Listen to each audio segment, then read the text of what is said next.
नमस्कार दोस्तों, आज मैं पढ़ने वाला हूँ नेपोलियन हिल के द्वारा लिखी गई पुस्तक थिंक एंड ग्रो रिच का चैप्टर 9 दृढ़ता यानी कि हठ। आस्था प्रेरित करने के लिए निरंतर प्रयास आवश्यक है। तो चलिए शुरू करते हैं। धनवान होने की तरफ 8वां कदम। इच्छा की इसके मौद्रिक समतुल में परिणत होने की प्रक्रिया में हठ एक आवश्यक कारक है। दृढ़ता का आधार इच्छा की शक्ति है। इच्छा शक्ति और इच्छा जब ठीक से मिलते हैं एक प्रबल जोड़ी बनाते हैं। जो लोग बड़ी संपत्ति जमा करते हैं आमतौर पर धीरवान और कभी कभी निष्ठुर के रूप में जाने जाते हैं। अक्सर उन्हें गलत समझा जाता है। उनके पास जो होता है वह इच्छा शक्ति है जिसे वह दृढ़ता के साथ मिश्रित करते हैं और अपने उद्देश्य की प्राप्ति सुनिश्चित करने के लिए अपनी इच्छाओं के पीछे स्थापित कर देते हैं। हेनरी फोर्ड को आमतौर पर निष्ठुर और निर्मम होने के रूप में गलत समझा गया है। यह गलत धारणा फोर्ड की अपनी सभी योजनाओं में दृढ़ता के अनुपालन की आदत से उत्पन्न हुई है। अधिकांश लोग अपने लक्ष्य और उद्देश्यों को पानी में फेंकने के लिए तैयार होते हैं और विरोध या विपत्ति के पहले संकेत पर ही आत्मसमर्पण कर देते हैं। कुछ सभी विरोध के बावजूद अपने लक्ष्य को पाने तक जारी रखते हैं। ये कुछ लोग फोर्ड, कार्नेगी, रॉकफेलर और एडिसन हैं। एक संपत्ति के निर्माण में आमतौर पर इस दर्शन के पूरे 13 कारकों का अमल शामिल है। संपत्ति जमा करने वाले सभी लोगों द्वारा इन सिद्धांतों को समझा जाना चाहिए और उन्हें दृढ़ता के साथ लागू किया जाना चाहिए। यदि आप इस किताब का अनुसरण इसके द्वारा किए गए ज्ञान को लागू करने के इरादे से कर रहे हैं तो आपका पहला परीक्षण आपकी दृढ़ता के रूप में आएगा। जब तक कि आप हर 100 में से उन 2 में नहीं हैं जिनका पहले से ही एक निश्चित लक्ष्य है जिस पर आप निशाना साधते हैं। लेखक इस बिंदु पर आपकी जांच कर रहा है क्योंकि दृढ़ता की कमी विफलता के प्रमुख कारणों में से एक है। इसके अलावा हजारों लोगों के साथ अनुभव से साबित हुआ है कि दृढ़ता की कमी अधिकांश मनुष्यों की एक आम कमजोरी है। एक ऐसी कमजोरी जिसे प्रयास द्वारा दूर किया जा सकता है। दृढ़ता की कमी पर कितनी आसानी से विजय प्राप्त की जा सकती है यह पूरी तरह से व्यक्ति की इच्छा की तीव्रता पर निर्भर करेगा। सभी उपलब्धियों का प्रारंभिक बिंदु इच्छा है। इसे लगातार दिमाग में रखें। कमजोर इच्छाएं कमजोर परिणाम लाती है। ठीक उसी प्रकार जैसे आग की एक छोटी राशि गर्मी की एक छोटी राशि पैदा करती है। यदि आप खुद में दृढ़ता की कमी पाते हैं तो आपकी इच्छाओं के तहत एक मजबूत आग के निर्माण से इस कमजोरी का उपचार किया जा सकता है। यदि आप पाते हैं कि आप वाकई उदासीन हैं तो आप यकीन कर सकते हैं कि अभी तक आपने उस धन की चेतना का अधिग्रहण नहीं किया है जो एक संपत्ति जमा करने के बारे में आपके सुनिश्चित हो सकने से पहले आपके पास होना चाहिए। यदि आप पाते हैं कि आप दृढ़ता में कमजोर हैं तो अपना ध्यान शक्ति पर अध्याय में निहित निर्देशों पर केंद्रित कीजिए। अपने आप को एक मास्टरमाइंड समूह से घेर लीजिए। इस समूह के सदस्यों के सहकारी प्रयास के माध्यम से आप दृढ़ता विकसित कर सकते हैं। परिणाम पाने के लिए उनके उपयोग की निश्चित आदत बन जाने तक आपको सभी नियमों को लागू करना चाहिए। किसी अन्य तरीके से आप आवश्यक धन की चेतना विकसित नहीं कर सकते। गरीबी उस व्यक्ति की तरफ आकर्षित होती है जिसका मस्तिष्क इसके अनुकूल होता है। उसी तरह और उसी एक कानून के माध्यम से धन उसकी तरफ आकर्षित होता है जिसका मस्तिष्क जानबूझकर इसे आकर्षित करने के लिए तैयार किया होता है। गरीबी की चेतना स्वतः ही इस मस्तिष्क पर कब्जा जमा लेती है जो धन की चेतना के कब्जे में नहीं है। एक गरीबी की चेतना इसके अनुकूल आदतों के सचेत उपयोग के बिना ही विकसित होती है। धन की चेतना आदेश द्वारा निर्मित की जानी चाहिए। जब तक कि एक व्यक्ति इस तरह की चेतना के साथ पैदा नहीं होता है। पिछले अनुच्छेद में बयानों का पूरा महत्व पकड़िए और धन के संचय में आप दृढ़ता के महत्व को समझ जाएंगे। दृढ़ता के बिना यहाँ तक कि आप शुरुआत करें उससे पहले ही आप हार जाएंगे। दृढ़ता के साथ आप जीत जाएंगे। यदि आपने कभी भी एक बुरे सपने का अनुभव किया है तो आपको दृढ़ता के मूल्य का एहसास होगा। आप आधा जगे हुए इस भावना के साथ कि आपका गला घोटा जा रहा है, बिस्तर में लेटे हुए हैं, आप मुड़ने में या एक मांसपेशी की हरकत करने में भी असमर्थ हैं। आप महसूस करते हैं कि आपको अपनी मांसपेशियों पर नियंत्रण फिर से हासिल करना शुरू करना चाहिए। इच्छा शक्ति के लगातार प्रयास से आप अंत में एक हाथ की उंगलियों को हिला लेते हैं। अपनी उंगलियों को हिलाना जारी रखने के द्वारा आप एक हाथ की मांसपेशियों तक अपने नियंत्रण का विस्तार आप इसे उठा सकने तक करते हैं। फिर आप इसी तरीके से दूसरे हाथ पर नियंत्रण पाते हैं। आप अंत में एक पैर की मांसपेशियों पर नियंत्रण पा लेते हैं और फिर दूसरे पैर तक इसका विस्तार करते हैं। इच्छा के एक सर्वोच्च प्रयास से आप अपनी मांसपेशियों की प्रणाली पर पूरा नियंत्रण हासिल कर लेते हैं और अपने दुष्स्वप्न को तौर उससे बाहर निकल जाते हैं। दृढ़ता के साथ सफलता आएगी। यदि आप सावधानी के साथ अपने मास्टरमाइंड समूह का चयन करते हैं तो आपके पास इसमें कम से कम एक व्यक्ति ऐसा होगा जो दृढ़ता के विकास में आपकी सहायता करेगा। कुछ लोग जिन्होंने बड़ी संपत्ति जमा की है, आवश्यकता के कारण की थी, उन्होंने दृढ़ता की आदत विकसित की क्योंकि वे बड़ी बारीकी से उन परिस्थितियों द्वारा संचालित थे जिन्होंने उन्हें आग्रही बनाया था। दृढ़ता का कोई विकल्प नहीं है, इसे किसी भी अनुगुणवत्ता द्वारा परिस्थापित नहीं किया जा सकता है। यह याद रखिए, यह आपको शुरुआत में दुख देगी जब चलना मुश्किल और धीमी गति से प्रतीत हो सकता है। जिन लोगों ने दृढ़ता की आदत की खेती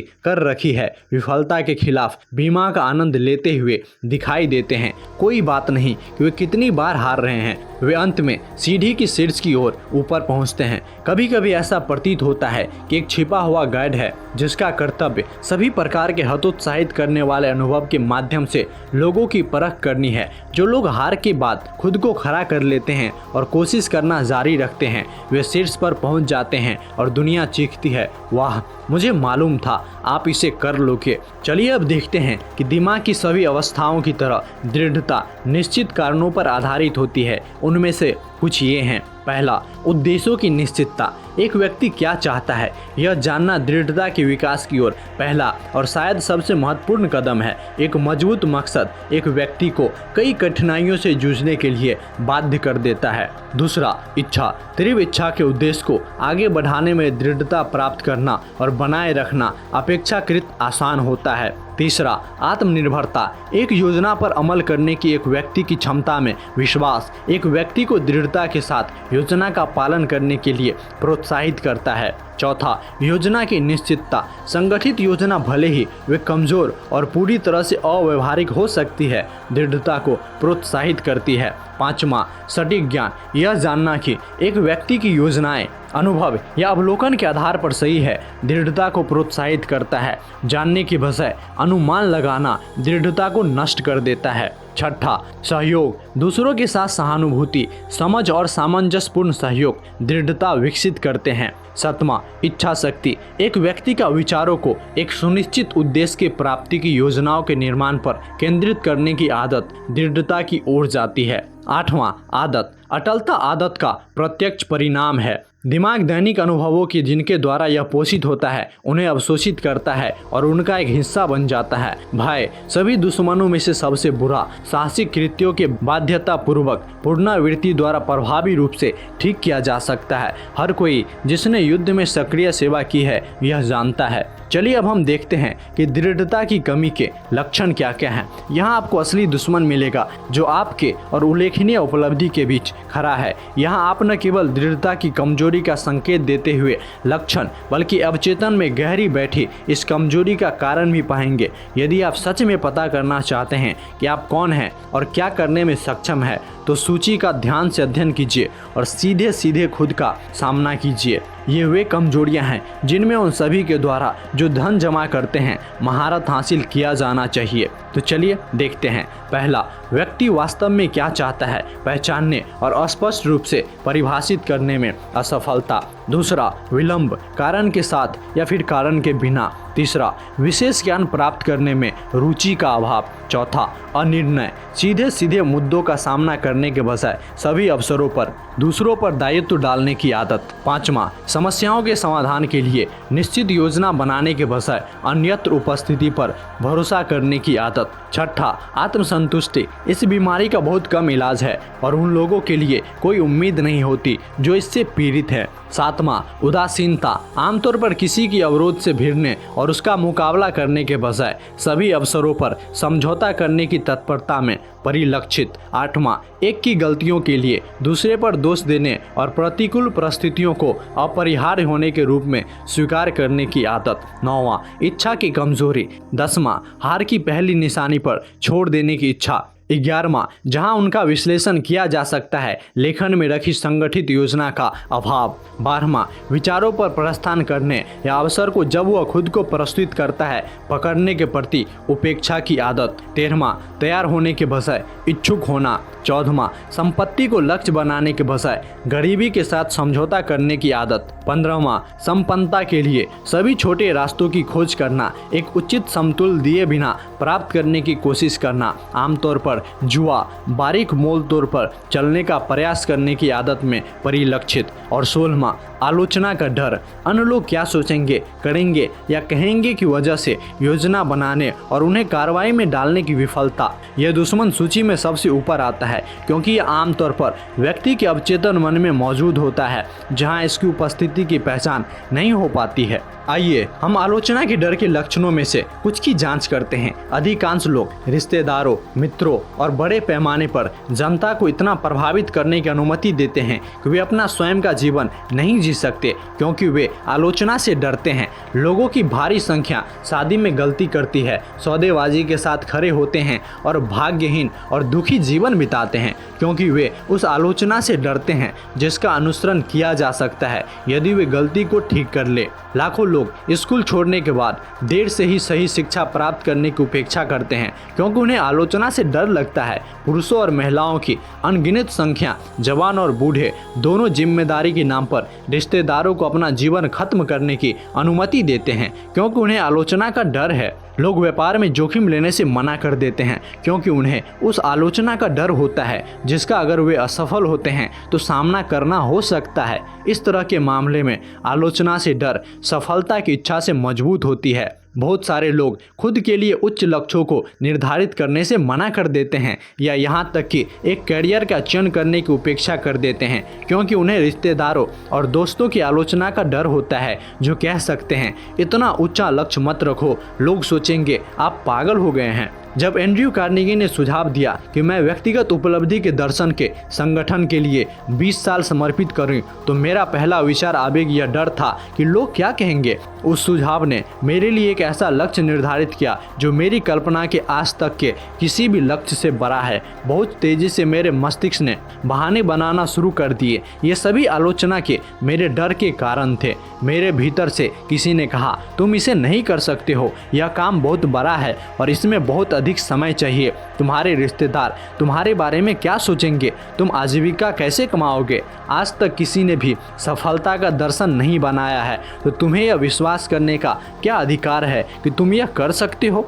वैसे भी इतना उच्च उद्देश्य रखने वाले तुम हो कौन। अपना सीधा साधा जन्म याद करो। तुम दर्शन के बारे में क्या जानते हो। लोग तुम्हें पागल समझेंगे। आज से पहले किसी दूसरे व्यक्ति ने यह कार्य क्यों नहीं किया। ये और कई अन्य सवाल मेरे मस्तिष्क में तेजी से आए और मेरा ध्यान आकर्षित करने लगे। ऐसा लगा जैसे पूरी दुनिया ने श्रीमान कार्नेगी के सुझाव को पूरा करने की इच्छा को त्याग देने के लिए मेरा मजाक उड़ाने के उद्देश्य से मेरी ओर अचानक ध्यान दिया है। इससे पहले कि महत्वाकांक्षा मुझ पर नियंत्रण प्राप्त करती, मेरे पास इसे तभी मारने का मौका था। जीवन में बाद में हजारों लोगों का विश्लेषण करने के पश्चात मैंने ये खोज की कि अधिकांश विचार मरे हुए पैदा होते हैं और तत्काल कार्रवाई की निश्चित योजना के माध्यम से उनमें जीवन की सांस भरने की जरूरत होती है। एक विचार को पालने का आदर्श समय उनके जन्म का समय होता है। यह हर मिनट उसे जीवित रहने का एक बेहतर मौका देता है। आलोचना का डर उन अधिकांश विचारों के विनाश के लिए जिम्मेदार होता है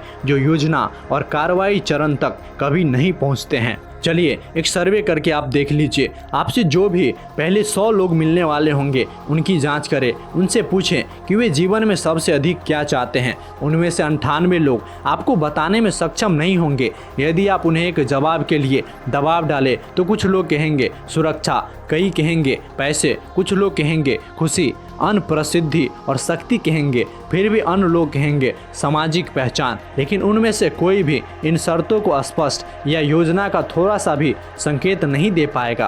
तो दोस्तों इसी के साथ आज का अध्याय खत्म होता है। उम्मीद करते हैं कि आपने इस अध्याय से कुछ सीखा हो। अगर आपने कुछ भी नया लेसन या अध्याय से सीखा है तो एक छोटा सा लाइक ज़रूर कर ले। और अगर आपने इससे पहले के अध्याय का ऑडियो बुक नहीं सुना है तो डिस्क्रिप्शन बॉक्स में या फिर यहाँ ऊपर आपको स्क्रीन पे वीडियो को दिख रहा होगा, वहाँ पे क्लिक करके आप देख सकते हैं। तो फिर मिलेंगे आपसे, तब तक के लिए हंसते रहिए, मुस्कुराते रहिए। धन्यवाद।